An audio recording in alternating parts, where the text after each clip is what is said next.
Hi everybody, welcome back to my channel if you are returning. If you are new here, I'm Onyx, and don't forget to like, comment, and subscribe. So today we're going to talk about heartbreak and how to heal from it. I feel like we've all experienced heartbreak at some point in our lives, whether it's a lover, a parent, loss, a friend, because we can experience heartbreak in many different ways.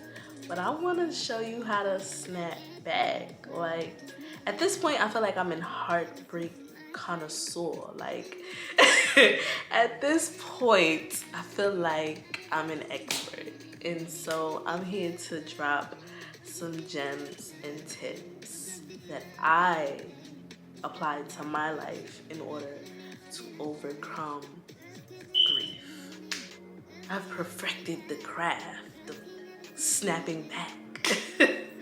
Resilience is really my calling in this lifetime. Like, what the actual fuck? Hopefully that cycle is closed. But your heartbroken is tough. And sometimes you have to break your own heart. But it's better now than never. And I'm gonna be honest with you. I've broken my heart many times. But breaking your heart sometimes gives you a chance to elevate. I've elevated every time I've gotten my heart broken. Some things just aren't meant to stay the same, and that's okay. So we all know a broken heart is like so heavy, and most times you can't hide it. But what you can do is put all of the attention back on you. I feel like a broken heart is literally just disappointment. And it's a level of disappointment based on expectations. And this is why you shouldn't have expectations for anyone but yourself. But we're all human, and I mean, it's just natural to expect your lover to love you the way you need to be loved. Like, anyway, put the focus back on you. Go get your hair done. Go get your nails done. Go to the dentist. Go to the doctor. I'm talking about as soon as the breakup happens. That should be first on the list. Step 2, tip 2, whatever you want to call it. Start journaling. Get a therapist. You have to work on forgiveness, and you have to work on letting go. For me personally, letting go is so hard to do. I'm a very stubborn person. But when I do let go, I find the silver lining and I'm able to push forward. For example, my last relationship ended, and instead of being sad, I was more so excited about the fact that I got to do it. If that makes sense. Like, I really shifted my perspective because it's really better to have love and loss than to not love at all. Life is way too short, and I enjoyed the experience. And if you change your perspective and look at loss in that way, it is easier to conquer those feelings of anger and resentment, because nothing is forever, and no one is yours. I want to talk a little bit about possessiveness, because the anger comes from a sense of possessiveness. It comes from a sense of you feeling like that's your person. And instead of claiming people, enjoy them. Enjoy the time spent, enjoy the memories, and let it go. You never know. It could be protecting you from something. Maybe y'all are meant to go on two different paths. Maybe y'all are meant to meet up later on in life. Like, you never know what the outcome is. God has his hands on your life, and you need to let him be the guide. That has helped me so much when it comes to loss in love, friendships, family, and with death. So I hope that helps. Step or tip 3, find new ways to enjoy life. Do the thing that you always wanted to do. Let go of the things that drag you down and slow you down. Embrace new beginnings. For example, I've always wanted to try different foods and different restaurants and try new recipes. And during that time of loss, during that period of change, from being in a relationship to getting out of the relationship and being alone again, I filled my time with things that I always wanted to do. I found friends and we started to get course meals. I have never experienced that before. It was a new experience that I really enjoyed. I was able to get multiple things off of the menu and just indulge. And it made me so happy. I changed up my style of hair and how I get my nails done and the clothes that I want to wear.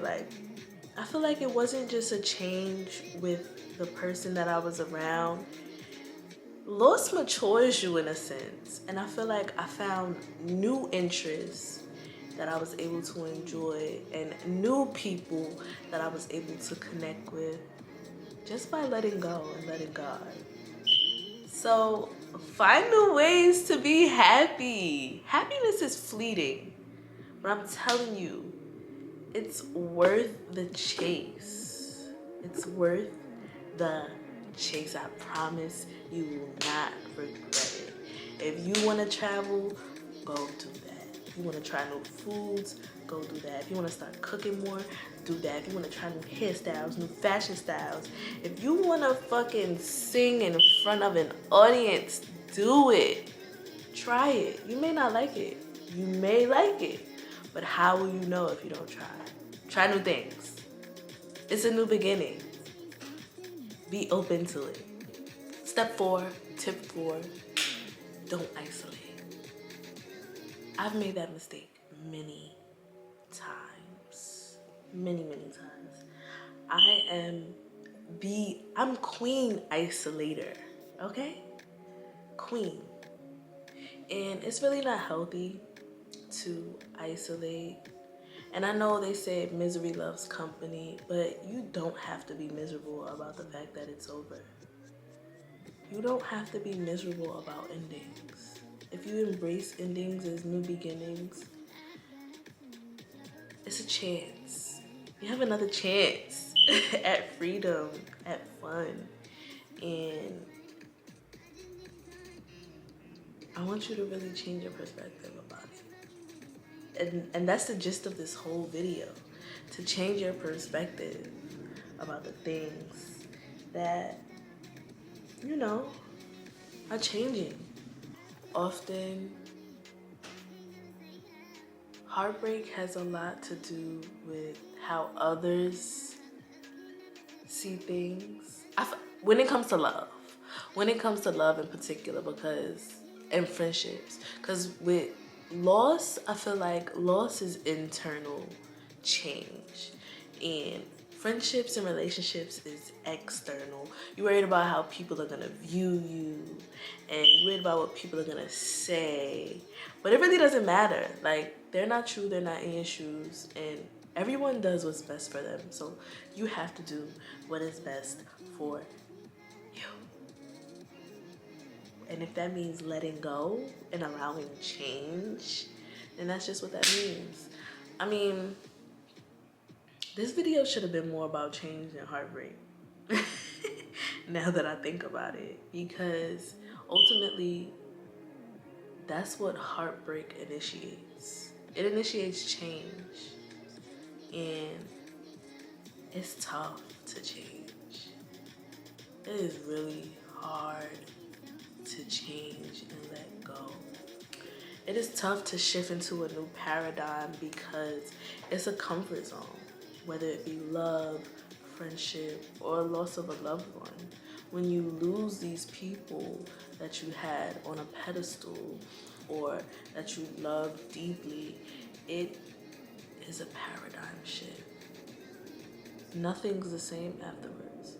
The thing that you have accepted, the lack thereof, whatever it may be, it's a huge change. And once you let that go, you're at a crossroads and you can either repeat the past or you can choose a new lifestyle. You can choose a new experience. And choosing a new experience can be so scary, so intimidating. But I'm starting to feel like it's worth it. And I hope that you find a silver lining. I hope you learn the lessons so that you can embrace the new paradigm shifts in your life as well. I have lost friends. I have lost lovers. I have lost close relationships with family. I have lost people by death. And all of that has made me not only stronger, wiser, and even more loving towards myself and the people around me. I think it'll do the same for you if you just embrace the new. It's tough, but oh, so worth it. So fucking worth it. I swear. I would not lie to you. And it takes time to get to this mindset. I feel like it takes time to get to this perspective. But you can't keep hurting yourself by staying in spaces and faces that you no longer fit in. Like, it's time to grow. From me to me and from me to you. It's time to let it go and grow. And it'll be scary at first, but it'll be so fucking worth it. You couldn't even believe it. You wouldn't believe it. Oh, thanks for coming to my channel. Until next time. Bye.